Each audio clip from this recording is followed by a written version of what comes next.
venha continuar falando conosco. Glória a Jesus. Glória a Jesus. Senhor, meu Deus e meu Pai. Senhor, aqui está a tua filha, Senhor, diante da tua presença. Senhor, usa a tua filha nessa noite, Pai, como o Senhor já tem usado a tua serva. Senhor Jesus, fala conosco de uma maneira toda especial nessa noite. Senhor, que o teu Espírito Santo, meu Deus, venha se mover nessa noite, Senhor. Que vidas, Senhor, sejam transformadas, que vidas sejam visitadas, Senhor, e que o teu Espírito Santo, Pai, venha se mover, Senhor, em nossos corações. Usa a tua filha, Senhor, e fala conosco em nome de Jesus. Amém. Paz do Senhor, povo de Deus. Amém. Glória a Jesus. Um prazer, uma alegria grande que o Senhor me concede de mais uma vez poder estar com esta igreja querida, povo amado de São Bernardo, especialmente os irmãos aqui de Ferrazópolis, e eu louvo a Deus pela vida de todos vocês. Quero agradecer mais uma vez o convite, o carinho com que nos receberam, nos abraçaram e deixaram-se ser vasos de Deus também na nossa vida, abençoando a nossa vida. Deus abençoe todos os irmãos e irmãs que adquiriram o nosso DVD, ajudando o nosso ministério. Que Deus te recompense e que te dê 10 vezes mais aquilo que você fez por nós. Amém? Deus abençoe o pastor Jó, muito obrigado pelo carinho. A sua esposa, muito obrigado, minha irmã, pelo carinho de vocês. As irmãs líderes do Círculo de Oração, irmã Valmira, irmã Ruth, dizendo o nome delas, eu gostaria de citar o nome de todas vocês, porque cada uma de vocês é especial e é única para o Senhor Jesus. Que Deus abençoe e recompense por ter orado por nós, e que vocês possam continuar orando pela irmã Sara, porque eu sou carente também das vossas orações neste ministério tão lindo, mas tão árduo que o Senhor me confiou. Deus abençoe, minhas queridas, aos irmãos ali de Mococa, é isso? Deus abençoe o pastor Gessé, sua esposa e todas as irmãs deste círculo de oração abençoado. Eu sempre digo, irmãos, por onde eu passo pregando a palavra do Senhor, já prego a palavra de Deus há muitos anos, desde jovem, eu prego a palavra do Senhor, e eu sempre falo que o bom de ser crente, ter o Espírito Santo, é que quando você está no meio do povo de Deus, você está em família. Não importa onde você vá, onde Deus te leve, aonde você está no meio do povo de Deus, que tem comunhão com o Espírito Santo, você se sente em casa e se sente em família. E a gente às vezes olha para o semblante de uma irmã, de um irmão, vê tanto amor de Deus, que ama a gente, a primeira vez que se vê, a gente abraça e parece que já se conhece há tanto tempo. Isso é o Espírito Santo que coloca nos nossos corações. E eu vou levar vocês no meu coração e nas minhas orações, amém? Pena que passa tão ligeiro, né? E a gente já tem que ir embora. Aqui nessa terra é assim, a nossa vida é feita de idas e vindas, mas nós temos uma coisa em comum, estamos caminhando para o mesmo país. E um dia nós chegaremos lá, aleluia! E aí nunca mais nós vamos nos separar, mas para sempre estaremos juntos com o Senhor. Eu quero ler a palavra do Senhor juntamente com essa igreja amada, porque a Bíblia Sagrada ainda é a maior profecia sobre a face da terra, porque a vontade de Deus revelada ao seu povo, e através da palavra Deus fala, Deus cura, Deus renova, Deus batiza com o Espírito Santo, transforma, salva vidas. A palavra de Deus precisa ter prioridade na vida de todo crente que quer ir morar no céu, amém? Sem perca de tempo, abra comigo a Bíblia Sagrada e nesta noite leremos 2 textos da palavra de Deus. Meditamos nesta manhã no tema, falamos sobre Isaías, e Deus se fez presente aqui nesta manhã, assim como Ele está aqui esta noite, e ainda tem muito a falar aos nossos corações e derramar sobre a nossa vida, porque o prazer de Deus é quando o seu povo se reúne para adorar o seu nome. O prazer dele é falar no meio do seu povo e fazer milagres para glorificar o seu nome. Nós vamos ler no livro de 2 Reis, capítulo 4, verso 31. Capítulo 4, verso 31 de 2 Reis. E depois leremos Mateus, capítulo 25, o verso 2, 3, 4, 5 e 6. 2 Reis, capítulo 4, verso 31. E logo em seguida o livro de Mateus, capítulo 25. Deus colocou esta palavra no meu coração para repartir com todos vocês aqui nesta noite. E eu sei que Deus tem resposta a muitas vidas neste lugar. E a palavra de Deus tem poder. Você crê nesta palavra? Aleluia. Irmão do som abençoado, não tira o meu retorno, querido. Está uma bênção assim. E eu estou com a garganta já estranhando o clima de São Paulo. Mas Jesus é bom e nos dará graça para ministrar sua santa palavra. Se você achou o texto, diga amém. Amém. Quem não achou, diz misericórdia. Então vamos ler.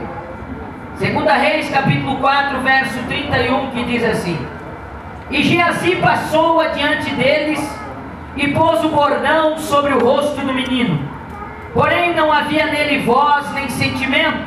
E voltou a encontrar-se com ele e lhe trouxe aviso dizendo: Não despertou o menino. E chegando Eliseu àquela casa, eis que o menino jazia morto sobre a sua cama. Evangelho de Mateus, capítulo 25. Agora ficou bom. Evangelho de Mateus, capítulo 25, a partir do verso 2. Achou? Diga amém. Amém. Diz assim: E 5 delas eram prudentes, e 5 eram loucas. As loucas, tomando as suas lâmpadas, não levaram azeite consigo, mas as prudentes levaram azeite em suas vasilhas com as suas lâmpadas. E tardando o esposo, tosquenejaram todas e adormeceram. Mas à meia-noite ouviu-se um clamor: Aí vem o esposo, saí-lhes ao encontro. Você pode dizer amém por esta palavra? Você pode tomar o seu assento adorando e glorificando o nome de Jesus que está aqui nesta noite. Ninguém está proibido de dar glória. Glória não atrapalha o pregador. Glória sobe, glória desce, e o Senhor manifesta a sua unção no meio do seu povo. Gostaria de pregar nesta noite com a ajuda do querido Espírito Santo, baseado no tema: quanto temos de unção em nossa vida? Vou repetir para você gravar esta palavra no seu coração. Quanto temos de unção em nossas vidas? Os textos que nós acabamos de ler, talvez você estranhe um pouquinho o que tem a ver o Geazi com o bordão do profeta Eliseu, com a parábola das 10 virgens. E o Espírito Santo vai nos esclarecer aqui nesta noite. Tomo por base a vida de Geazi para falar do primeiro nível de unção na vida de um crente. Dentro desta palavra queremos colocar pelo menos 3 níveis de unção que pode existir na vida daquele que se diz um servo de Deus e conhecedor da palavra de Deus. Quando eu olho para a vida de Geazi, eu vejo na vida do moço de Eliseu o tipo certo, um perfeito tipo de um crente que não tinha nada de unção e nada de visão espiritual.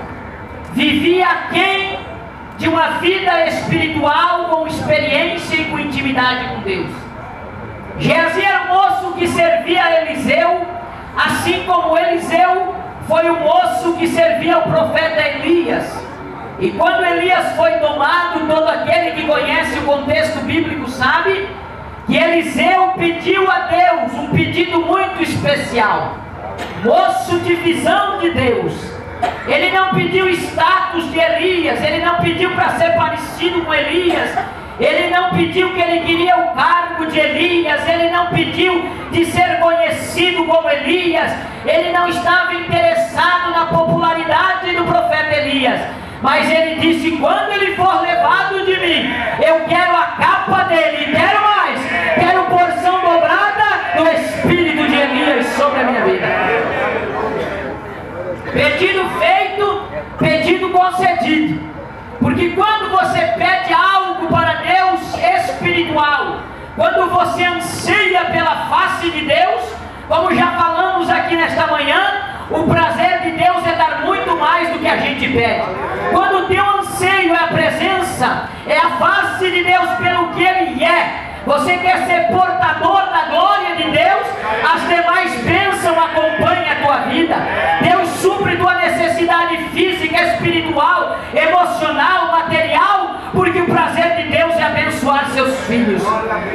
Geazi, todavia, vivendo perto do grande homem de Deus, como foi o profeta Eliseu, um dos maiores profetas do Antigo Testamento, homem que Deus usou sobremaneira para fazer milagres grandes, não obstante ele estar ao lado de Eliseu, ver tudo que Deus fazia através da vida do profeta Eliseu, foi um moço que conseguiu, teve a capacidade de viver uma vida inteira vazio da unção de Deus e cego espiritualmente. Como isso é possível, irmã Sara? É possível que alguém passe 5, 10, 15 anos dentro da casa de Deus sem ter uma verdadeira experiência com Deus. É possível que alguém se acostume a ser um bom religioso, vir na igreja todo domingo, trazer a Bíblia debaixo do braço, dizer que é crente, sem ter uma experiência real com a presença e com a glória de Deus na vida. Carregar a Bíblia não significa que tenha nascido de novo. Dizer que é crente não significa que vai morar no céu. Aparentar santidade não significa que é santo. Mas unção de Deus faz a diferença no interior da vida do crente, e quando ele é aqui dentro, ele mostra por fora. Geazi vivia assim uma vida de aparência. O seu nome, Geazi, significa Vale da Visão. Quem tem um nome desse era para carregar a marca de alguém com uma grande visão espiritual. Mas não obstante o seu nome significar Vale da Visão, a Bíblia mostra, com todo o seu contexto, que Geazi era um moço cego espiritualmente, não tinha visão das coisas de Deus. Quando eles estão cercados na cidade de Dotã, 2 Reis capítulo 6, verso 8 ao 17, a Bíblia diz que um exército inimigo cerca o monte onde está o profeta Eliseu. Geazi está cego espiritualmente, ele não consegue ver o livramento de Deus, mas ele vê apenas os exércitos inimigos e grita: ai meu Senhor, estamos cercados, nós vamos perecer. Mas a Bíblia diz que Eliseu, oh aleluia, homem de unção de Deus abundante, homem de visão espiritual, orou e disse: Senhor, por tua misericórdia, abre os olhos do moço para que ele veja. E por aquele momento Deus abriu os olhos de Geazi e ele viu carros e cavalos de fogo que estavam cercando o homem de Deus. Não obstante tudo isso, ele era um moço sem visão espiritual. O texto que nós lemos, quando Geazi está com o bordão, com o cajado de Eliseu, é um texto muito conhecido. A Bíblia diz que Eliseu estava passando por uma cidade chamada Sunem, e uma mulher o observava quando ele passava na rua. E homem de Deus é conhecido sem precisar abrir a boca. Mulher de Deus tem que ser conhecido sem abrir a boca. Como dizia um grande evangelista do passado: evangelize sempre, quando for preciso fale. A tua vida tem que mostrar que você tem algo de Deus. O teu andar tem que dizer para o mundo: ali vai uma mulher de Deus, aquele lá é um homem de Deus. A tua maneira de falar, teu comportamento na sociedade precisa mostrar que existe unção de Deus e que você é diferente nessa terra. Eliseu passa por Sunem, e eu costumo brincar às vezes que não era uma mulher, era um homem. Se fosse uma mulher, alguém iria olhar talvez a roupa, o cabelo, mas era um homem, se vestia como um homem da época, mas o andar daquele homem era diferente, a visão daquele homem era diferente, a postura daquele homem era diferente, que aquela mulher só de olhar, chamou o marido dela e disse: meu marido, eu tenho observado que aquele homem que passa na rua é um santo homem de Deus. E quando as pessoas veem algo de Deus na tua vida, as pessoas sentem que você tem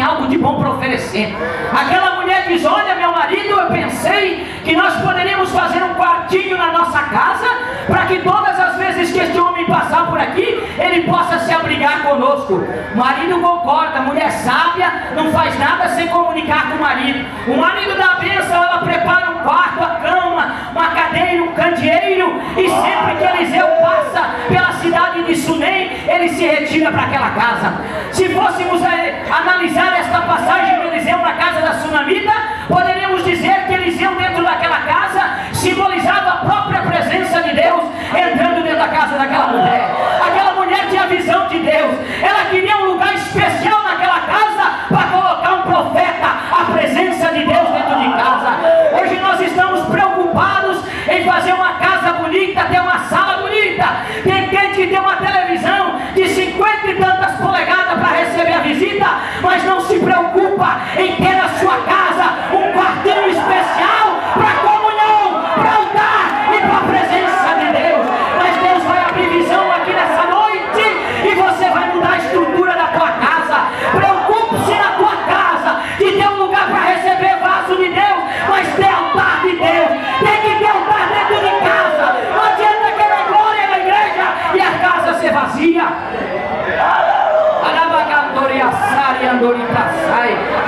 Eliseu entra dentro da casa da mulher, e quando a presença de Deus entra dentro da nossa casa, irmão, ele já começa a ver no que ele pode nos abençoar. Porque o prazer de Deus é que quando você recebe ele com todo amor, é abençoar a tua vida, irmão. A mulher não queria nada de Eliseu, ela só viu que era um santo homem de Deus e ela queria abençoar a vida de Eliseu. Mas Eliseu começa a perguntar: o que eu posso fazer por essa mulher? Ela diz: olha, Eliseu, tu não precisa fazer nada, homem de Deus. É o verdadeiro crente que serve a Deus, irmão, pelo que Deus é, não pelo que Deus pode dar. Essa mulher descobriu isso. Ela diz: não precisa fazer nada por mim, eu moro no meio do meu povo, eu tenho a minha casa, tá bom assim, eu quero a presença de Deus aqui comigo, eu quero que tu te sinta bem na minha casa, Eliseu. Mas Eliseu não fica contente, começa a observar, e Geazi diz: olha, Eliseu, ela não tem filho, o marido dela já é avançado em idade, e a mulher não pode ter filho. A mulher naquela época que não tinha filho, era dado pouco valor a ela, e não vai permitir um tempo a gente entrar nesse contexto. Fato é que Eliseu chama a mulher e diz: mulher, pelo tempo da vida, daqui a um ano tu vai abraçar um filho. É uma promessa meio impossível, né? O marido já é adiantado em idade, a mulher nunca tivera filho, provavelmente tinha alguma dificuldade em engravidar. O homem de Deus faz uma promessa, parece impossível. Ela diz: olha, homem de Deus, tu não mente para a tua serva, não brinca comigo não, esse negócio é sério. Ela acalentava o sonho no coração, mas já não falava sobre ele. Eliseu diz: pois pelo tempo da vida tu conceberás e terás um filho. E quando Deus fala, irmão, Deus fala para ressuscitar sonho perdido. Quando Deus fala, Deus arranca sonho da gaveta e tem o poder de tornar realidade. Diz o texto sagrado que passou o tempo, a mulher concebeu e teve um filho. Porque quando Deus fala, ele cumpre a sua palavra. O menino já era grande, a Bíblia diz que um dia ele vai ter com seu pai no campo e fica muito tempo no sol, começa a gritar com a dor de cabeça. O pai manda levar para a mãe. Nessas horas é a mãe, né? Não vai dar para entrar nesse contexto, senão nós ia pregar a noite inteira aqui. Mas eles levam o menino para a mãe. A Bíblia diz que ele fica sobre o joelho da mãe até o meio-dia e o menino morre. Que negócio é esse? Que negócio é esse? Que Deus dá um sonho, dá uma promessa e de repente morre. Aquela mulher é a mulher de Deus, sabe? A Bíblia diz que ela entra no quarto, põe o menino deitadinho na cama de Eliseu. Eita, que o negócio era com Deus. Fecha a porta, chama o marido e diz: manda o moço preparar um jumento que eu vou falar com o homem de Deus. Olha a sabedoria de Deus, né? Ela não saiu na vizinhança gritando, arrancando o cabelo e dizendo: meu sonho morreu, e agora o que eu vou fazer? Não, ela diz: o meu negócio é com Deus, eu não pedi, foi Ele que me deu, agora morreu, eu quero isso. Prepara o jumento. Ela diz: anda no caminho, não para, que eu não vou falar com ninguém, vai até o Carmelo, meu negócio é encontrar com Eliseu, eu quero uma resposta de Deus para minha vida. Eu estou crendo que hoje vai ter resposta para muito crente que está esperando aqui. Diz a Bíblia que ela se posiciona e começa a andar. No meio do caminho, Eliseu de longe avista a mulher, porque ele estava no Monte Carmelo. Eliseu chama o Geazi, olha o moço sem visão de novo. Ele diz: rapaz, vai lá e faz 3 perguntas para a sunamita. Pergunta para ela: vai bem contigo? Vai bem com teu marido? Vai bem com teu filho? Ou bem com tua casa, conforme a tradução? A Bíblia diz que Geazi foi. Chegou lá e perguntou para a mulher: escuta, vai bem contigo, vai bem com a tua casa, vai bem com o teu filho. A mulher olha para Geazi, mulher de visão de Deus, diz, vai tudo bem. Tem muitas interpretações teológicas para este texto, e alguns teólogos dizem que esta mulher era uma mulher não confiável, porque ela mentiu, uma mulher que escondia a situação. Eu prefiro acreditar que era uma mulher sábia. Ela saiu, foi para falar com Deus. Ela saiu para falar com o homem de Deus. Ela já tinha sentido que o moço não tinha visão que o profeta tinha. O negócio dela era mandar recado. O negócio dela era falar com Deus. Escute, não conta teu problema para qualquer um que encontra no caminho, não, minha irmã. Seja mulher de segredo, seja homem de segredo. Teu negócio é com Deus. Se tem propósito para falar com Deus, não sai contando por aí não. Para gente sem visão, gente sem sonho, gente que não tem compromisso com Deus. Teu negócio é com Deus, então só fala para ele. Ela chega ao pé de Eliseu, e quando ela se encontra com o homem de Deus, o texto bíblico diz que ela se lança aos pés de Eliseu e começa a chorar. O Geazi, que não tinha visão nenhuma, chega lá e fica confuso, mas que negócio é esse? Perguntei para essa mulher se estava tudo bem, ela disse que estava. Agora chega aqui no pé do profeta, se joga e vira num griteiro, vou arrancá-la daí. Eliseu, homem de Deus, de visão de Deus, de unção de Deus na vida. E para mim esse texto de Eliseu é um dos textos mais profundos, é um dos textos que caracteriza Eliseu como um dos maiores profetas de Deus. Por quê, irmã Sara? Porque Eliseu só falava quando Deus mandava. Deixa eu explicar para você. Sabe o que Eliseu disse para Geazi? Deixa ela, a alma dela está em angústia, e Deus não me revelou por quê. Isso é homem de Deus.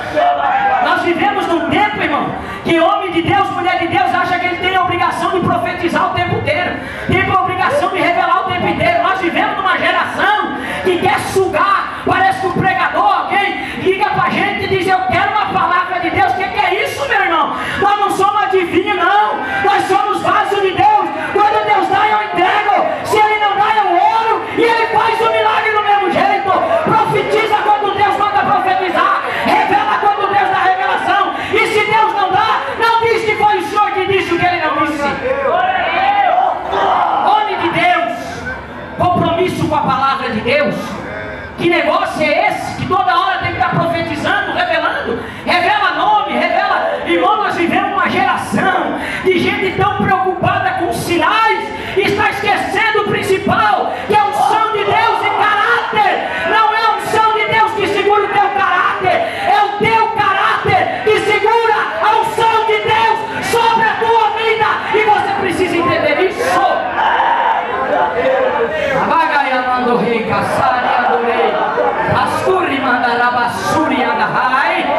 A unção é dele, o dom é dele. Ele fala quando ele quer, quando ele não quer, ele não fala. E você não pode usar o dom de Deus quando não é Deus falando.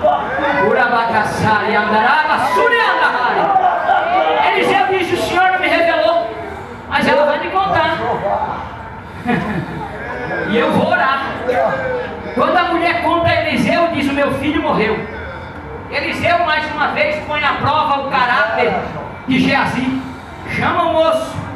Geazi, vem cá que eu tenho uma missão para você. Você pega aqui o meu bordão, o meu cajado, e vai lá na casa da sunamita. Está mais novo? Corre mais do que eu, já estou cansado, estou mais velho. Você é mais jovem, rapaz. Olha a oportunidade que Deus deu para o moço, irmão, de encher ele de unção.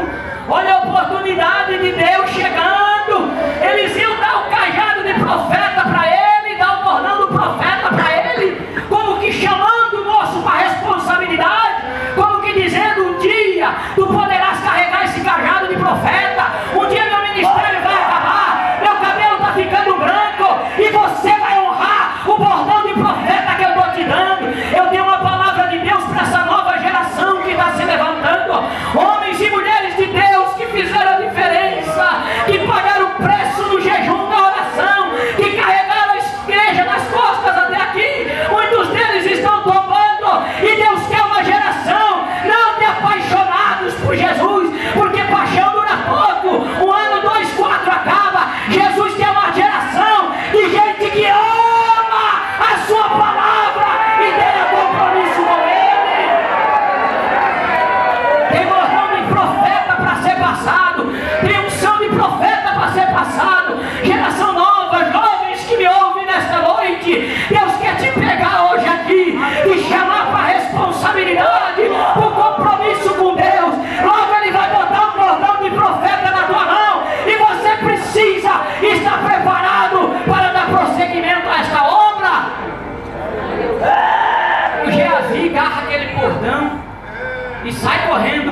obedeceu o que o homem disse. Quem sabe no caminho ele já não foi ficando faceiro, né, irmão? Dava uma olhada para aquele bordão e dizia: rapaz, eu sou o cara, eu vou substituir Eliseu. A unção na minha vida vai ser coisa linda. Logo, logo Eliseu está morrendo, já me deu um cajado, já me mandou numa missão. Eu vou chegar lá, vou botar esse cajado no rosto do menino que ele mandou, e o milagre vai acontecer. O menino vai ressuscitar, e é o meu nome que vai ficar conhecido, não é o de Eliseu. Eu estou indo com o cajado dele, mas é o meu nome que vai ficar famoso. Israel vai saber que está se levantando o sucessor de Eliseu. Mas a Bíblia diz que ele chega lá, entra no quarto, coloca o bordão sobre o rosto do menino, faz o que Eliseu mandou fazer e nada acontece. Talvez ele experimentou mais uma vez, né, irmão? Mas eu vou experimentar mais uma vez, eu vou botar o botão de novo aqui e nada acontece. A Bíblia diz que o menino continuava morto. Ele volta desiludido para Eliseu e diz: olha, Eliseu, não aconteceu nada não, esse teu cajado aí, não sei, tem alguma coisa errada com ele. Eu levei e fiz o que você mandou, a verdade é que o menino está morto. Sabe o que o Espírito Santo quer nos dizer com isso?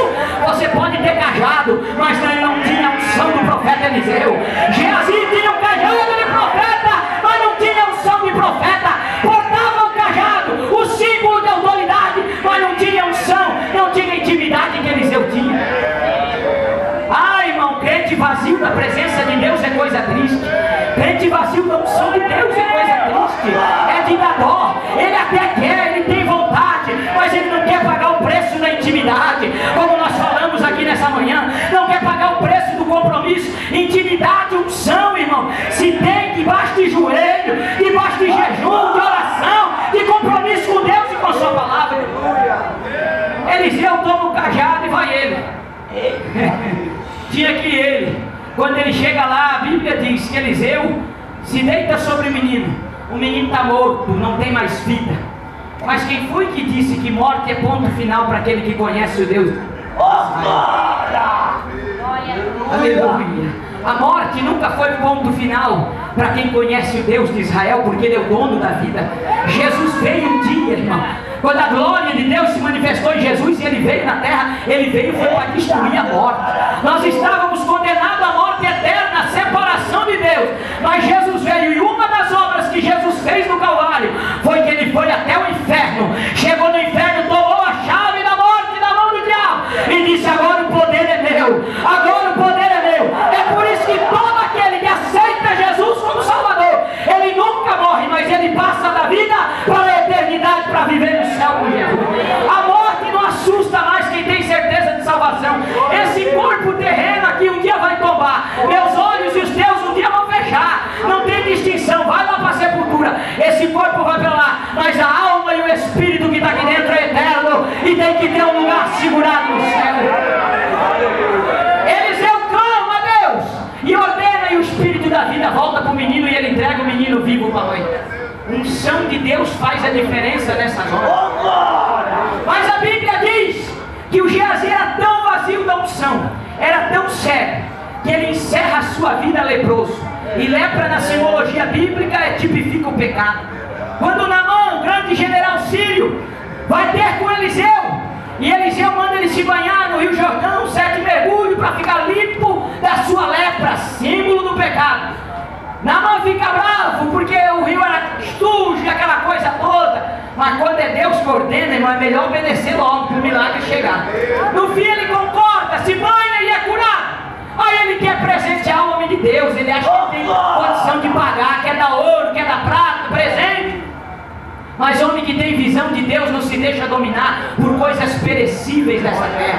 Quem tem unção de Deus vê além do dinheiro, irmão. Quem tem unção de Deus na vida vê além daquilo que é perecível. O dinheiro é bom, se é usado com sabedoria, não estou falando contra. É bom ter uma casa boa, é bom ter um carro bom, é bom, eu amo também. Mas isso não pode dominar a nossa vida e cegar a nossa visão.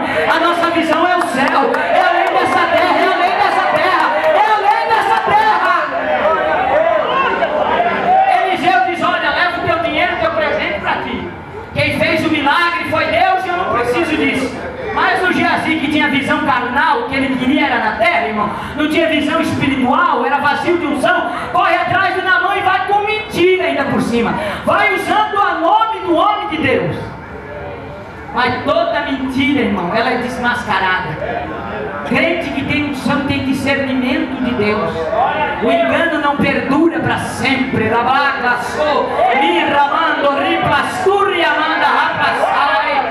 Pode mentir 1 ano, 2, 3, chega a hora que Deus confronta e o engano cai por terra. O nosso caráter vai mostrar quem nós somos.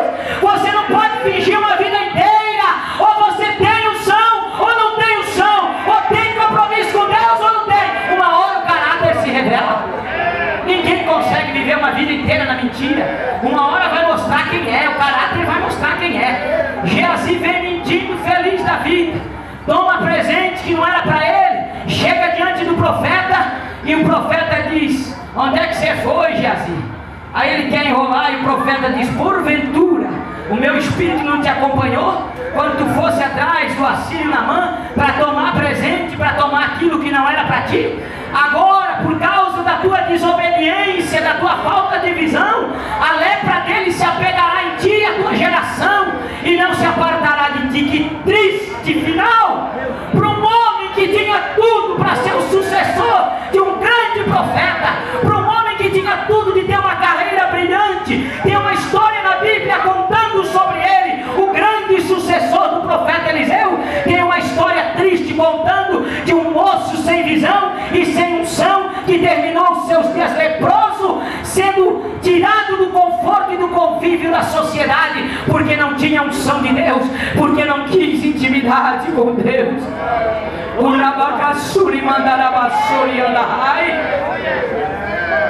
Mas quando olhamos para o texto do Evangelho de Mateus, das virgens loucas e as 5 prudentes, nós vamos para o segundo nível de unção, que é o caso das virgens loucas. Elas tinham um pouco de unção, e um pouco de unção pode ser comparado a nada, porque na hora que você precisa, não tem unção reserva para substituir a tua lâmpada e fazê-la brilhar na escuridão. As virgens loucas eram virgens semelhantes às prudentes. E essa parábola das virgens que Jesus contou é uma parábola aplicada à igreja. Jesus estava falando para a igreja, não era para ímpio. Jesus estava falando de duas classes de pessoas que esperam o mesmo noivo. Jesus estava falando de uma classe de pessoas com semelhanças incríveis, mas que na hora final a diferença apareceu. A Bíblia diz que naquele dia em que a trombeta soar, nós veremos a diferença entre o justo e o injusto, entre o que serve a Deus e o que não serve a Deus.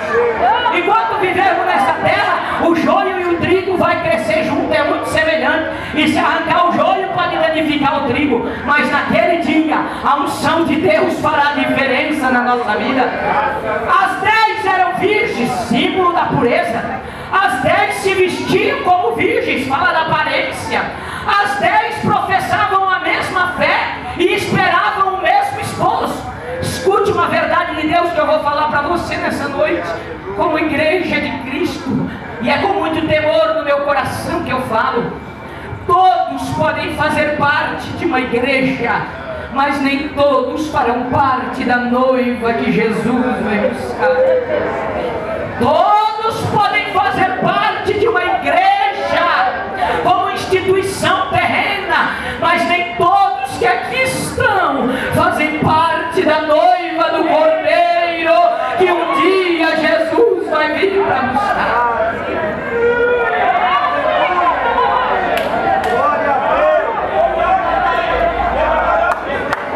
É sério esse negócio de ser noiva de Jesus. É sério esse negócio de ter unção de Deus, para que o dia que Jesus voltar para buscar o seu povo, nós possamos deixar essa terra e subir ao encontro do noivo.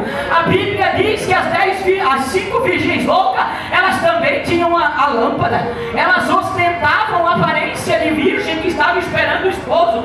E mais, elas tinham um pouco de unção, elas tinham um pouco de azeite que estava queimando aquela lâmpada. E elas saíram para se encontrar com o noivo, mas o caminho parecia um pouco comprido. E no meio do caminho elas começaram a ficar cansadas, e no meio do caminho veio sono. E a Bíblia diz, neste texto de Mateus, que as 10 dormiram.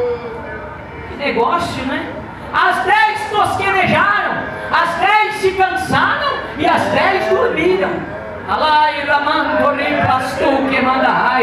Isso nos faz entender que o sono espiritual, a canseira, a fadiga, vem para aquele que não tem unção, mas vem na vida daquele que também tem. Vem para aquele que não tem compromisso, mas a luta, a prova, a negridão espiritual também chega na nossa vida. Não é sempre que a gente acorda pulando num pé só, dando glória misturado com aleluia. Não é sempre que a gente acorda sentindo de orar, sentindo de ler a Bíblia, de vir na igreja, de vir no círculo de oração. Tem dia, meu irmão, tem dia, minha irmã, que a prova é tão grande na nossa vida, a luta é tão grande na nossa vida, a afronta do inferno é tão grande, que a gente acorda e não sente de orar, a gente não sente de ler a Bíblia, pastor, a gente nem sente de vir na igreja. Tem dia, irmão, que você nem sente que é crente.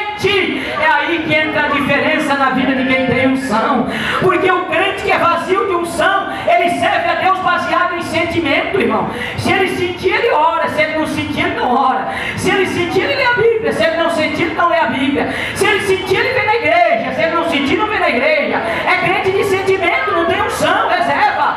Agora, crente de unção na vida, unção ilimitada, que é o terceiro nível de unção, é crente que serve a Deus de convicção. Se ele sentir, ele ora. Se ele não sentir, ele ora também, porque ele é convicto e Deus atende a sua oração. Crente de sentimento, irmão, é aquele crente que às vezes vem no círculo de oração, ai, que o negócio vai estreitar. A irmã diz, hoje a irmã canta um hino, ela diz, olha, irmã, a irmã chama outra para cantar hoje que eu não estou sentindo. Hoje eu não estou muito boa, não estou sentindo. O pastor de meu filho vão fazer uma visita, tem um irmão lá no hospital, tem um irmão passando uma necessidade. Ele olha e diz, pastor, hoje eu não estou muito bom, não estou sentindo não. O senhor convida o obreiro que hoje eu não vou com o senhor não. Convida ele para vir numa vigília, diz, olha, irmão, hoje eu não vou porque eu não estou sentindo. Convida ele para cantar um hino, ele não está sentindo. Convida para dar glória, não está sentindo, irmão, está com 52 estragado e você ainda não se apercebeu. Mas Jesus está aqui nessa noite, ele vai arrancar esse sentimento e vai colocar convicção na tua vida. Convicção é diferente de sentimento. Convicção é certeza adquirida. A Bíblia diz no livro do profeta Jeremias que o coração do homem é enganoso, quem o poderá esquadrinhar? O nosso sentimento pode nos trair, o nosso sentimento pode nos enganar. Agora a nossa convicção em Deus é que nos sustenta na hora da prova e na hora da angústia, irmão. Convicção é certeza absoluta da palavra de Deus. É certeza que Deus prometeu, Deus vai fazer. É certeza que tudo pode estar dizendo ao contrário, mas ele tem certeza. Deus falou, Deus vai fazer. Foi Deus que falou, Deus vai fazer. Eu vou esperar a palavra de Deus. A última palavra vem da boca de Deus. De convicção. Eu me lembro de um testemunho na minha vida que marcou muito a vida do meu esposo. Hoje de manhã eu contei uma parte do meu testemunho, não dá para contar ele inteiro, irmão. Quem sabe eu volto outras vezes para contar o restante para vocês. Tem muito milagre na minha vida que Jesus fez. Minha vida é um milagre, eu estar aqui é um milagre de Deus. E nós estávamos numa prova muito grande. Meu esposo ainda não estava entendendo o trabalhar de Deus. E bem na época que Deus tinha fechado a porta de emprego, ele estava desempregado. E ele tinha um dom tremendo para evangelização. O pastor tinha colocado a gente como missionário para discipular famílias e para visitar famílias de pessoas que não eram cristãs num grande bairro na cidade de Joinville. Trabalhávamos como missionário, mas ele ainda não tinha entendido a maneira que Deus queria fazer na nossa vida. Estava ainda com um pouco de unção, não tinha recebido a porção dobrada, não tinha unção reserva ainda. E um dia uma irmã pediu para nós fazer uma visita na casa de um moço, de uma família que estava a ponto de se separar, estava brigando muito. E ela morava próximo, pediu, pastor Rogério, por favor, será que o senhor vai lá? E ele disse, eu vou sim, eu vou falar com a Sara. E nós fomos lá. Chegamos naquela casa, um dia de tarde, início da tarde, meu esposo bateu o palmo e veio um senhor nos atender de mais ou menos uns 30 e poucos anos, um homem forte, um morenão, irmão, parecia aquele lutador, um homem forte, grandão, alto. Eu digo, misericórdia. O meu esposo olhou para ele, se apresentou, falou, ô meu querido, meu nome é pastor Rogério, sou da Assembleia de Deus.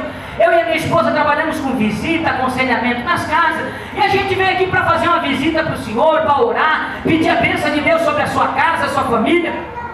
Antes que o meu esposo terminasse de falar, ele pôs a mão assim na cintura e disse assim, olha aqui pastor, vou dizer um negócio para o senhor.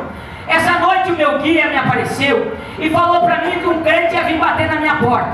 Mas não era para mim ter nada com esse Jesus nem aceitar ele. Porque se eu o trocasse de seguir esse meu guia e aceitasse esse Jesus, ele ia me matar. Mas como o senhor está sendo muito educado aqui no meu portão, eu vou dar 10 minutos para o senhor entrar aqui na minha casa. O senhor fala o que tem que falar e vai embora, tá bom assim? Meu esposo disse, tá bom meu querido, 10 minutos é suficiente para o que eu vim fazer. Entramos naquela casa, meu esposo abriu a Bíblia e leu aquele texto que diz assim: se o Filho vos libertar, verdadeiramente sereis livres. E começou a falar algo da palavra de Deus baseado nesse texto para aquele moço. Irmão, eles tinham 3 menininhos pequenos assim, dos 7, 4 e uns 3 anos. Quando meu esposo começou a falar de um negócio daquelas crianças, irmãos, ele subiu por cima da mesa, saltava por cima do sofá, pulava por cima do pai. Eu disse, misericórdia, Jesus, como é que eles vão ouvir? Aí eu lembrei de um texto do apóstolo Paulo que diz assim: eu fiz-me de tolo para ganhar dos tolos, não é assim? Eu olhei para a porta daquela casa, lá fora era chão batido, e eu vi um pacote lá na rua cheio daquelas bolinha de gude, bolinha de vidro. Você conhece, não conhece? Não sei como é que chama aqui, pega, bola de gude. Então tinha um pacote daquele lá fora, eu olhei e falei, quem é que sabe jogar aquilo lá? Os 3 regalaram o olho para mim e disseram, eu sei que eu sou melhor, diga, eu duvido que vocês ganhem de mim.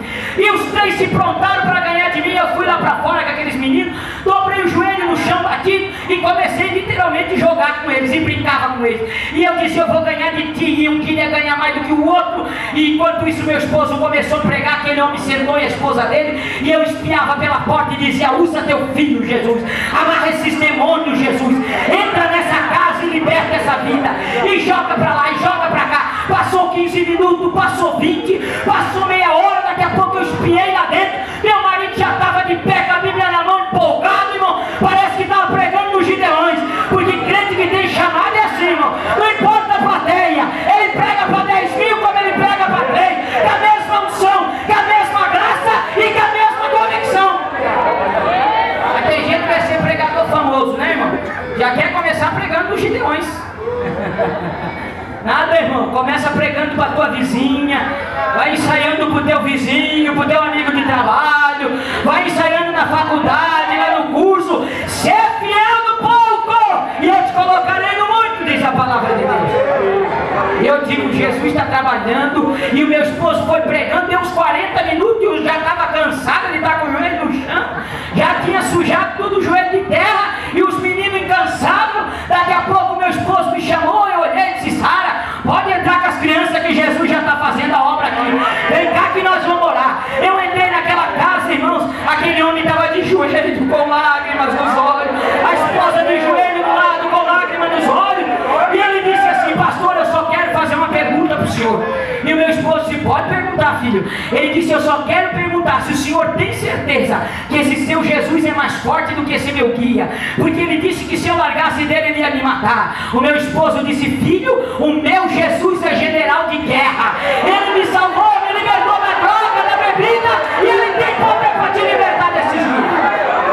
Ele disse, então eu quero aceitar Jesus. As criancinhas se acalmaram, dobraram tudo o joelho, irmão. Era tão interessante que eu nunca me esqueci. Cada menino daquele tinha o nome de um artista famoso. Eu só lembro o nome do primeiro, que era John Lennon da Silva. Os outros eu não vou dizer porque era nome em inglês e eu não vou passar vergonha aqui. Mas cada um tinha o nome de um artista famoso. Eu sei que eu já ganhei John Lennon para Jesus. Ele dobrou o joelho daquelas 3 criancinhas, irmão. Dobraram o joelho junto com o pai e com a mãe. Quando meu esposo levanta a mão para orar, chega a vizinha do lado, uma senhora, com mais a filha dela, uma moça de uns 15, 17 anos mais ou menos, olhou assustado e disse, o quê? Esse aí está ficando crente? Então esse Jesus deve ser bom demais. Eu também quero aceitar Jesus, pastor. Dobrou o joelho e nós fizemos um culto naquela casa. Já começamos a cantar, irmão, porque crente é assim. Crente quando está na unção e está na glória, ele esquece de ir embora, irmão. Ele quer mais da glória de Deus na vida. Oramos por eles. Meu esposo perguntou, rapaz, é Alexandre o nome desse moço. Alexandre, como é que está a tua casa? Você tem o que dar de comer para os teus filhos? Como é que está a situação? Ele abriu o armário, irmão, estava tudo vazio, porque o diabo faz assim, né, irmão? Ele dá, puxa, escraviza e arranca tudo, mas Jesus não. Ele dá, continua dando, vai guardando, vai cuidando e leva para o céu com rua de ouro. Aí meu esposo disse, olha, amanhã você escolhe uma boa empresa de Joinville.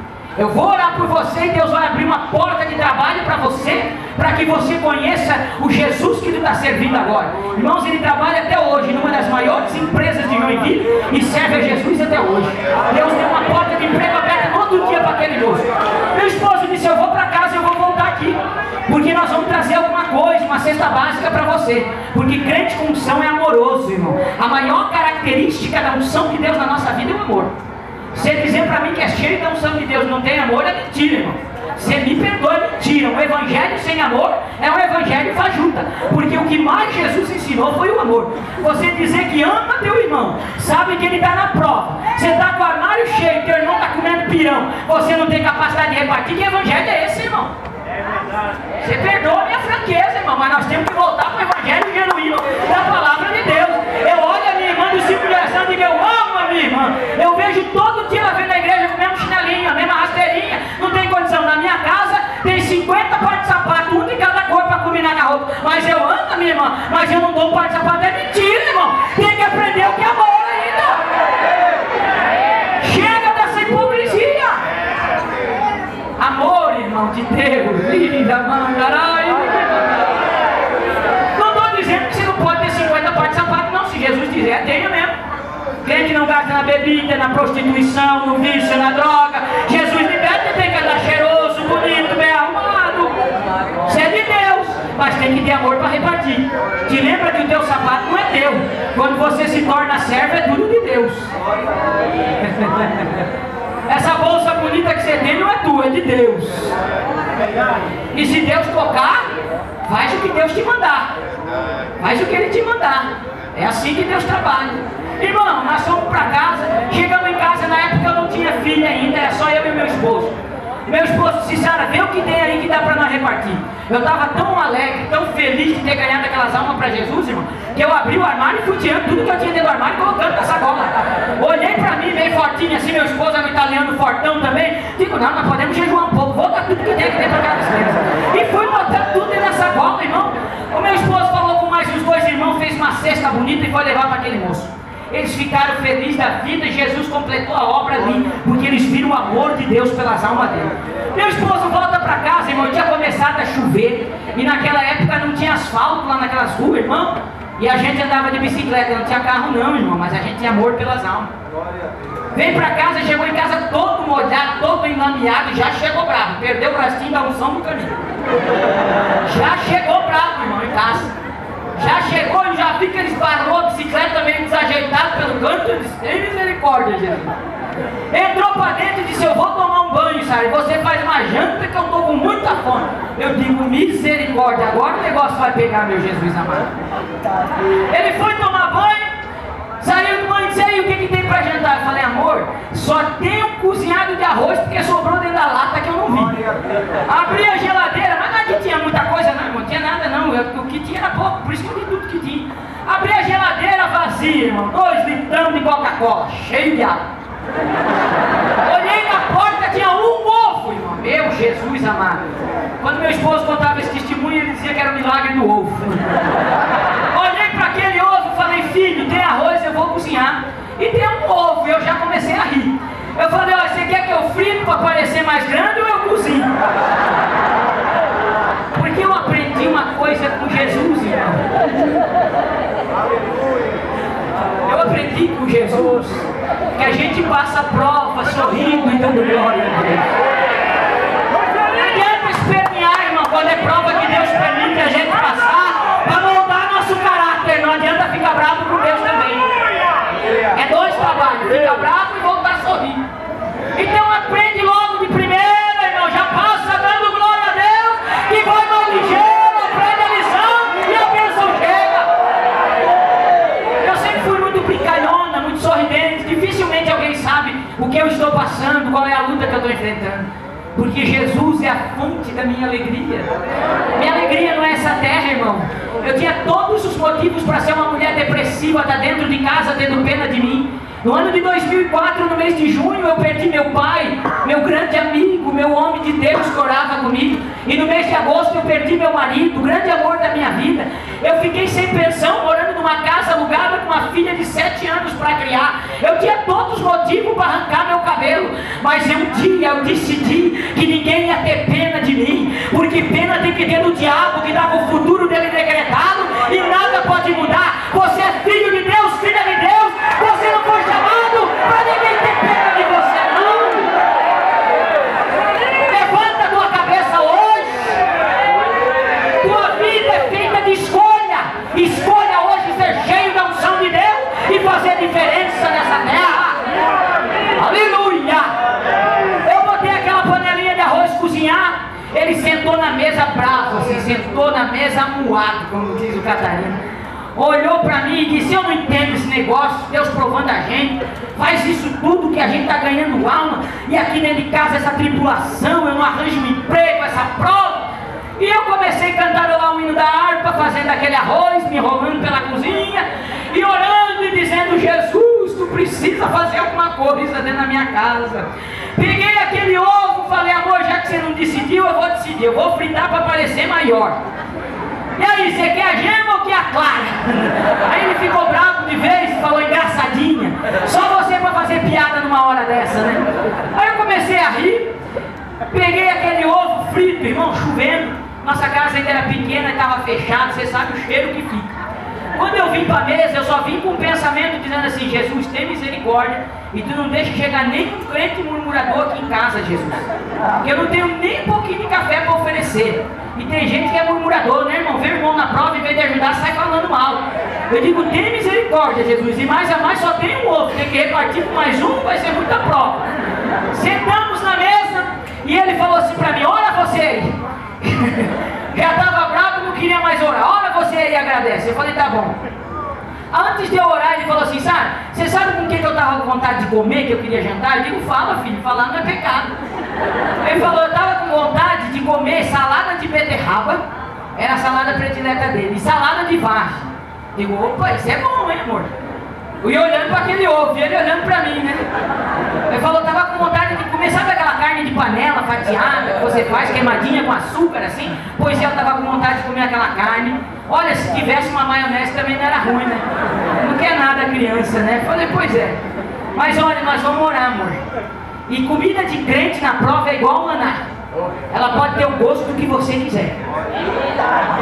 Ai, Ramante, você nunca teve essa experiência? Eu já tive. Eu já comi pirão sentindo o gosto de outra comida boa na minha boca. Isso é para quem crê, irmão, para quem tem unção, para quem serve a Deus com convicção do que Ele é e do que Ele pode fazer na nossa vida.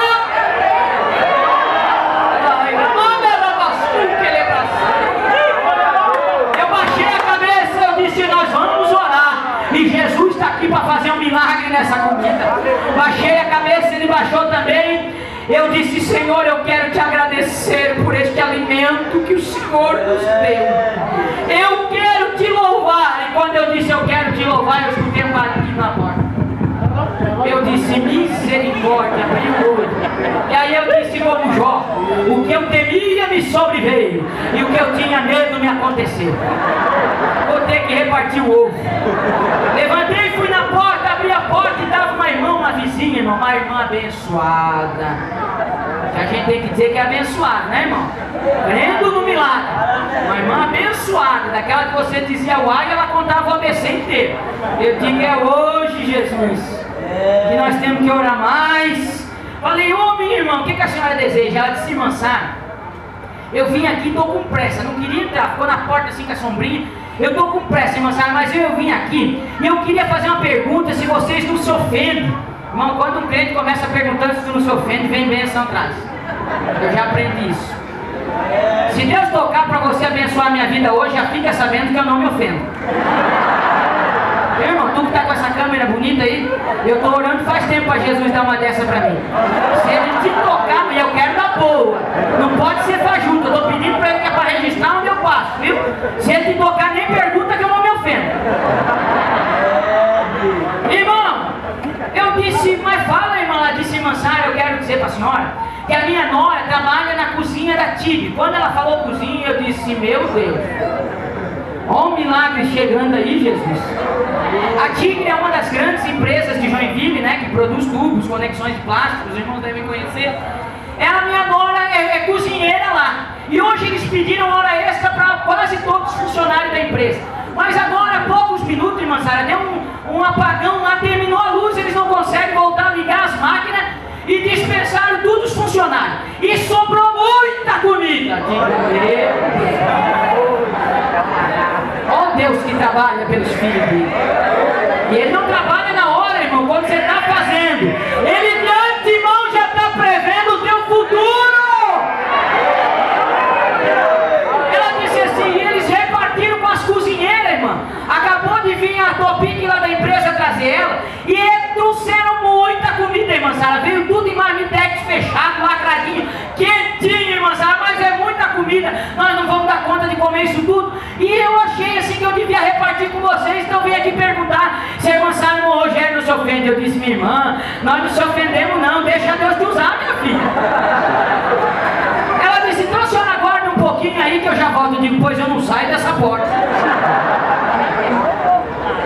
A irmã foi lá, demorou uns 5 minutinhos, que era bem do ladinho da minha casa. Daqui a pouco ela voltou, irmão Canora, com mais uma sombrinha, e veio assim com mais 8 sacolas na mão, aquele negócio até a boca de marmita. Eu já estava chorando na porta.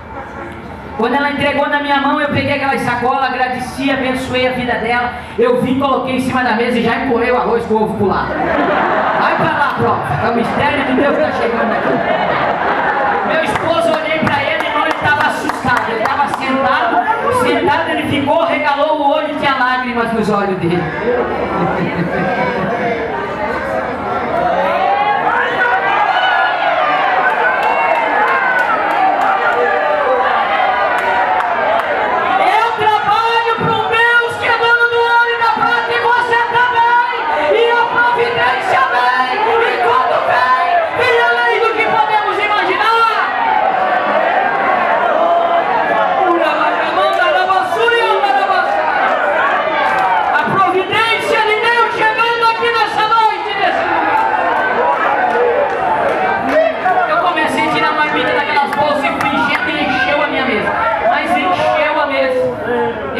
Meu esposo, eu falei, e aí filho, você quer abrir a marmita?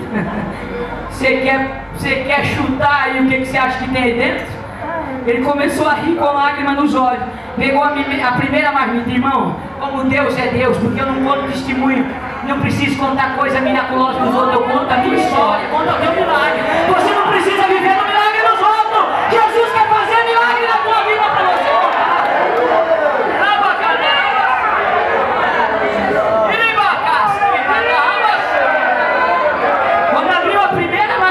Estava cheia até a boca de salada de beterraba. Eu já estava dando glória nessa hora. Eu já estava dando glória. Abriu a segunda marmita até a boca de salada de vagem. Eita Deus. A terceira marmita, irmão, até a boca de carne fatiadinha naquela do molho queimadinho assim com açúcar. Eu já estava falando em mistério, irmão. Porque Deus é Deus. Deus é Deus. A outra marmita tinha maionese. Aí tinha mais. A outra tinha arroz, tinha macarrão, tinha feijão. Tinha mais uma variedade de salada. Porque quando a bênção de Deus chega, ela chega para arrebentar na cara do povo e para dizer que Deus é Deus da tua vida. Aí mandava sair. Irmão, foi para meia-noite e nós não conseguíamos comer. A presença de Jesus entrou dentro da minha casa, marcou a vida do meu esposo naquele dia e ele nunca mais duvidou que Deus podia fazer. Eu contei essa história há um tempo atrás, quando eu estive ministrando na cidade de Arapongas, no Paraná. E quando terminou o culto, ficou um casal me esperando na porta e eles não saíram. Quando eu passei na porta, eles queriam me abraçar. E ele disse, irmã Sara, Deus me tocou para abençoar a sua vida. Quando a irmã contava aquele testemunho. Eu digo, amém, querido. Ele me deu uma bênção e ele falou assim, mas eu quero fazer uma pergunta para a senhora. Eu falei, pergunta, filho. Ele disse, eu quero perguntar para a senhora, o que a senhora fez com aquele arroz e o ovo? Eu falei, meu filho, tanto milagre, tu está preocupado com arroz e com ovo? Ele falou, mas fiquei curioso. Falei, tá bom, então eu vou contar pra você. Quando a bênção de Deus chegar na casa do crente, até o cachorro come melhor, meu filho. Tinha um cachorro que estava jejuando 3 dias, naquela noite ele comeu arroz com ovo. Ai, Ramanda Rabasturi, me canta virgens prudentes, terceiro nível de unção ilimitada, unção abundante na vida do crente. A Bíblia diz que as 10 dormiram, cansaram, ouviu-se um clamor. E meia-noite, na simbologia bíblica, é hora de decisão. Meia-noite é quando encerra um dia e começa o outro. Foi à meia-noite que Deus deu o livramento para os filhos de Israel no Egito. A Bíblia diz que à meia-noite, a hora da decisão, o anjo da morte passaria no Egito. E toda casa que tivesse a marca de sangue de um cordeiro, o anjo não entraria para matar. Mas aquele que não tivesse a marca do sangue, a hora da decisão tinha chegado. E a Bíblia diz que muitos morreram naquela noite. Foi à meia-noite que Deus deu livramento para Gideão com os 300. Quebraram os cântaros, tocaram as buzinas e gritaram: espada do Senhor, espada por Gideão. E naquela noite Deus deu livramento a Israel. Foi à meia-noite, no livro de Atos dos Apóstolos, capítulo 16, que Paulo e Silas estavam presos na cidade de Filipos por pregar a verdade. Não estavam lá porque eram marginal, por pregar a verdade. E olha, irmão, deixa eu dizer uma verdade para nós finalizar aqui. Se fosse nos nossos dias, que atrás de nós saísse gritando uma moça possuída do espírito maligno, mas o que ela dizia era verdade, porque os demônios também conhecem um homem de Deus e uma mulher de Deus. Nós somos conhecidos no céu, mas somos temidos no inferno, porque eles sabem quem tem unção e quem tem vida com Deus. Olha, pastor, se fosse nos nossos tempos, eu não sei se alguém expulsaria, não. Tempo de confusão, que se atribui a Deus aquilo que não é de Deus, que olha para a aparência e não tem discernimento de Deus. A moça andava gritando atrás de Paulo e Silas quando eles pregavam e dizia assim: aí vão verdadeiros homens de Deus. Se fosse na nossa geração, irmão, com muito pregador querendo glória para si, querendo ter nome reconhecido, talvez ia virar para trás e dizer: Deus te abençoe, minha filha, está falando a verdade. Mas Paulo era homem de unção ilimitada, homem de visão de Deus. A Bíblia diz que ele, virando para trás, se incomodou com aquele espírito maligno, repreendeu e a moça foi liberta. Mas os donos daquela moça, porque ela vivia escravizada e dava lucro aos seus senhores, como espírito de adivinho que não vinha de Deus, mandaram prender Paulo e Silas com calúnias, botaram os homens de Deus no cárcere. Surraram, bateram. Naquela época era quarentena de açoite, de vara menos um, porque eram judeus. Amarraram eles do tronco, pé e mão amarrado. Que coisa, né, irmão? Homem de Deus e mulher de Deus também passa prova, viu? Passa, vai pro tronco, às vezes, tem que gemer. Estão amarrados, mas estava chegando a meia-noite, a hora de tomar uma posição. Eu não sei como é que foi a conversa. Se foi Paulo que perguntou os Silas, mas talvez Paulo, que era mais falante, olha para Silas e diz: aí, Silas, como é que está as costas? Se fosse hoje, talvez o Silas dizia: rapaz, eu estou todo lanhado, isso aqui está ardendo que nem pimenta. O Paulo dizia: eu estou tudo quebrado também, mas ainda tem voz.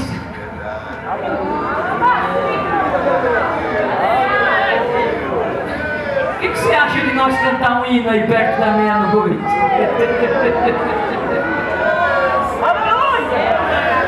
Crente que tem unção na vida, ele canta na prova. A voz pode estar rouca, desafinada, irmão. Apanhando do jeito que apanharam, por certa voz não estava bonita.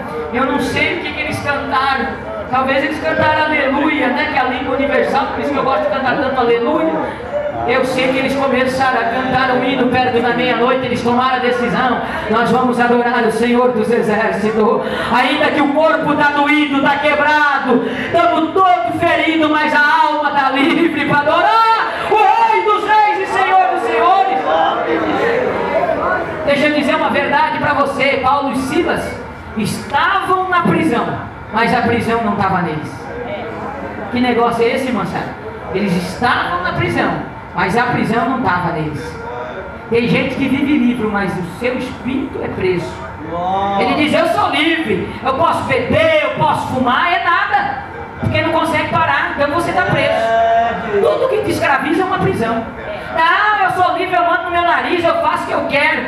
É nada, quando bate aquele desejo, aquela vontade, aquele vício, não tem como refrear, é escravo. Está preso, mas Jesus está aqui para colocar alguém em liberdade nessa noite e mostrar para você que o teu corpo pode estar preso por uma dor, por uma enfermidade, mas o teu espírito pode estar livre para adorar, para glorificar e para exaltar a majestade divina.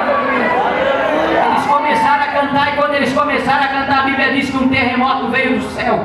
abalou os alicerces daquela cadeia e eles foram livres. O carcereiro queria tirar a vida dele e Paulo gritou: não faz isso, nós estamos tudo aqui dentro. Deus mandou um terremoto para libertar o seu servo e para tocar o coração daquele carcereiro, e naquela noite chegou salvação naquela casa. À meia-noite ouviu-se um grito. Aí vem o esposo sair ao encontro. Chegou a hora da verdade para aquelas virgens. Chegou a hora de mostrar quem tinha unção e quem não tinha. Chegou a hora que ia aparecer quem tinha compromisso e quem não tinha, quem tinha vida com Deus e quem não tinha. Vai chegar essa hora para nós. Vai chegar essa hora para a igreja de Cristo. Meia-noite daí, irmãos, daqui um pouquinho o relógio vai bater meia-noite. O relógio do tempo vai dar meia-noite. Jesus vai vir para buscar a sua igreja. Aleluia. Jesus vai voltar para buscar a sua igreja. Eu não sei se você ainda crê no arrebatamento da igreja, mas eu creio, e o Espírito Santo testifica no coração de todo crente que tem unção. Ele diz: prepara, ora mais e busca mais. A minha hora está chegando e eu vou voltar para te arrancar dessa terra de pecado. Meia-noite está chegando e vai aparecer a diferença de quem tinha um pouco de unção, de quem não tinha nada, mas de quem tem unção ilimitada, tem reserva na vida. Quando elas ouviram o grito, a Bíblia diz que elas se puseram de pé e a lâmpada de todas tinha se apagado. A lâmpada naquela época era uma vasilha que continha óleo, azeite de oliva em alguns casos, com um esparadrapo, um borrão que acendia para fumegar, para fazer luz. Quando acabava o azeite, terminava a luz. Mas as prudentes tinham reserva. As prudentes não tinham sua lâmpada, elas tinham uma vasilha reserva. Há um tempo de nós termos reserva, e o tempo é agora. O tempo de buscar reserva é agora. O tempo de ter reserva é agora. Vai chegar dia que talvez você não vai ter a oportunidade que tem hoje. Talvez eu não vou ter a oportunidade que tem hoje. Hoje é tempo de ter reserva na vida. A Bíblia diz que as prudentes pegaram da reserva, colocaram na lâmpada, acenderam e tinha luz. Quando as loucas viram aquilo, disseram: dai-nos um pouco do vosso azeite, porque a nossa lâmpada se apaga. Aí tem uma grande revelação de Deus nessa parábola. As virgens prudentes disseram: não, unção não se dá, não. Unção tem preço, irmão. Ninguém dá unção de graça, não. Unção tem preço. Elas disseram: ide antes ao que vende e comprai para vocês, para que não case que falte a vós e a nós. O dono da unção está aqui nessa noite. E hoje é uma noite de decisão. Você pode decidir que a partir de hoje você vai ter reserva na tua vida. Você quer unção, reserva para a tua vida, para a tua casa, para a tua família. O dono da unção está aqui. Tem um preço a pagar. O preço da oração, o preço da decisão, o preço da renúncia, o preço de vida com Deus, o preço de ter compromisso com Deus. Mas Ele dá. Ele enche de unção quem deseja e quem quer. Ele dá, Ele enche de unção quem quer.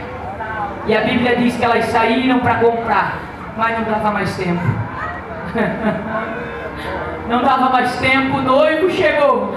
E quem tinha azeite com a lâmpada acesa entrou para as bodas e a porta se fechou. Essa porta hoje está aberta porque o noivo ainda não veio nos buscar. Mas vai chegar um dia que esse povo vai passar aqui e não vai dar mais tempo de comprar, de querer unção, de querer aceitar Jesus, de querer vida com Deus, porque já fechou a porta. Jesus vai voltar para nos buscar um dia. Aleluia, aleluia, aleluia. E só vai subir quem tiver azeite e unção reserva na sua vida. Elas foram na porta e bateram e gritaram e diziam: abre-nos a porta, Senhor. Mas o noivo gritou lá de dentro: apartai-vos de mim, porque eu não conheço vocês. Eu não conheço vocês. Tiveram as mesmas oportunidades, tiveram as mesmas chances, mas não cuidaram. Não tinha azeite e reserva. Agora o tempo passou. Mas a voz do noivo está clamando aqui neste lugar, nesta noite. E ele está perguntando: quanto tem de unção na tua vida? Quanto tem de unção na tua vida, Sara, Maria, Joana? Quanto tem na tua vida, José, Manuel? Quanto tem de unção na tua vida, crente? Olha agora para dentro de você, não responda para mim, responda para o Espírito Santo. Olha para dentro de você, fecha os olhos só por um minuto, só por um minuto, só por um minuto. Escute a doce presença dele falar aí no teu coração.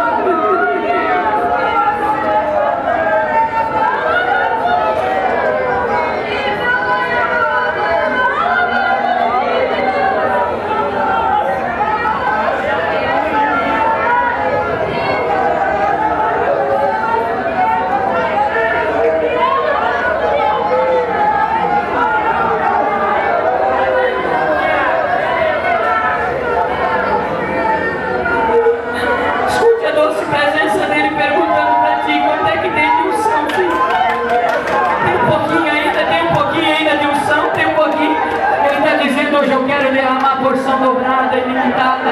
Eu não quero que você saia daqui do jeito que você entrou. Eu quero que tu tome uma decisão hoje de uma vida de compromisso, de aliança e de unção reserva, porque a hora que eu vier te buscar, tu precisa dessa unção. Fica de pé em nome de Jesus. Eu não vou pregar mais, mas fica de pé adorando, fica de pé adorando, fica de pé glorificando, fica de pé sentindo a unção. Se você tem, sinta ela na tua vida, sinta ela renovando as tuas forças neste lugar, sinta a unção de Deus na tua vida. Enquanto a igreja do Senhor, por um momento, ora no Espírito por um momento, para que o Senhor coloque por terra toda contrariedade, toda luta espiritual, toda guerra espiritual, que seja repreendida toda dureza agora em nome de Jesus Cristo. Se porventura algum espírito maligno se alojou por aqui, entrou neste templo, está aqui ao redor, nós estamos repreendendo agora na autoridade do nome de Jesus Cristo. Eu quero perguntar aqui nessa noite, se tem alguém amigo do Evangelho que ainda não fez uma oração entregando a sua vida para Jesus, e hoje você ouviu a voz de Deus, hoje você ouviu a palavra de Deus, e a Bíblia diz que a fé vem pelo ouvir e ouvir a palavra de Deus, e hoje você quer fazer essa oração entregando a tua vida para Jesus, para que o dia que Ele voltar você possa sair tirado dessa terra e subir ao encontro dele, ou para que o dia que Ele te chamar dessa terra você possa ter o teu nome escrito no livro da vida e morar no céu com Jesus. A Bíblia diz que para entrar no céu você precisa confessar Jesus como teu Senhor e teu Salvador diante de Deus e diante dos homens. E hoje você tem a oportunidade de fazer essa oração dizendo: Jesus, eu quero te aceitar como meu Salvador, porque Jesus é educado, o diabo não. A Bíblia diz que ele veio para matar, roubar e destruir. Ele vai entrando na vida sem pedir licença. Jesus não, ele diz assim na sua palavra: eu estou à porta do teu coração e bato. Se você ouvir a minha voz, abrir a porta, eu vou entrar e vou fazer morada na tua vida. Tem alguém aqui nessa noite? Não estou perguntando se você tem uma religião, eu respeito você e sua religião, mas eu estou perguntando se você quer orar entregando a tua vida para Jesus, para que Ele possa entrar na tua casa, mudar a tua história, encher a tua vida dessa unção e mudar a tua vida e a tua família. Tem alguém que deseja aceitar Jesus como seu Salvador? Levante uma das tuas mãos assim, que eu quero orar especialmente por você, pedindo a bênção de Deus sobre a tua vida. Tem alguém aqui nessa noite que ouviu a voz de Deus e hoje quer ser missionária? A partir de hoje eu quero entregar minha vida para Jesus. Eu quero que Ele mude a minha vida, me liberte, porque eu quero morar no céu um dia. Tem alguém que ouviu a voz de Deus? Levanta a tua mão rapidamente, que eu quero orar por você. Escute a voz de Deus aqui nessa noite. Não saia daqui sem levar Jesus no teu coração. Deixa Ele mudar a tua história, deixa Ele mudar a tua vida. Levante a tua mão assim, que eu quero orar por você. Tem alguém para aceitar Jesus? Se tiver alguém perto de você, meu irmão, minha irmã, pergunte a ele com muita educação e respeito se ele gostaria de aceitar Jesus, que nós queremos orar especialmente. Tem alguém aqui afastado dos caminhos do Senhor? Não vou chamar você de desviado, não. Todo aquele que já provou dessa graça sabe que não pode fugir dela. Você ouviu a voz de Deus aqui nessa noite, e antes antes que seja meia-noite para você. Tome uma decisão hoje de voltar para os braços do Senhor. Tem alguém aqui para reconciliar com Deus? Tem alguém? Alguém que está afastado dos caminhos do Senhor e hoje quer levar a unção de Deus na sua vida, quer que Deus mude a sua vida? Levanta a tua mão assim que eu quero orar por você. Alguém corajoso? Hoje é uma noite de decisão. Lembra do que Deus falou aqui é hoje, a noite é decisão aqui. E você precisa tomar essa decisão. Não saia daqui da maneira que você entrou. Você não conhece o teu amanhã, mas hoje Deus te chama. Hoje Ele te ama, Ele quer mudar a tua história. Tem alguém para aceitar Jesus ou reconciliar com o Senhor? Levante a tua mão que eu quero orar por você. A obra é tua, Espírito Santo. É o Senhor que convence o homem, Espírito Santo. É o Senhor que convence a mulher, Espírito Santo. Tem alguém? Não tem ninguém? Nós vamos orar aqui nessa noite. Eu quero orar neste momento. E eu quero chamar aqui à frente rapidamente aquele irmão, aquela irmã que ouviu a voz de Deus nesta palavra. Se você não ouviu, não tem problema não, querido. Você pode ficar aí no teu lugar que eu não vou ficar triste contigo. Mas se você ouviu a voz de Deus nesta noite e você sabe que precisa tomar uma decisão, a noite é noite de decisão e o Senhor falou de perto aqui nessa noite. Você que quer a unção de Deus, mas quer a unção ilimitada da tua vida. Você que olhou para dentro de você nessa noite e o Espírito Santo diz para ti: hoje é noite de tu tomar uma decisão, minha filha. Meu filho, é noite de tu tomar uma postura hoje, porque eu quero dar mais da minha unção na tua vida. É noite de mais compromisso. Corre aqui à frente que eu quero orar por você. Corre aqui à frente que eu quero pedir a bênção de Deus de uma porção dobrada sobre a tua vida. Mas corre ligeiro, irmão. Não fica olhando para o lado. Não fica com vergonha. Tenha vergonha de naquele dia que o Senhor voltar, você não está pronto para subir ao encontro dele. Hoje é noite oportuna, é noite de decisão, é noite de se encher de unção, é noite de sentir o derramar de Deus, é noite de milagre aqui neste lugar. Corre aqui à frente. Eita, tem gente vindo com lágrimas nos olhos e já sentindo a unção de Deus descer. Tem um moço aqui reconciliando com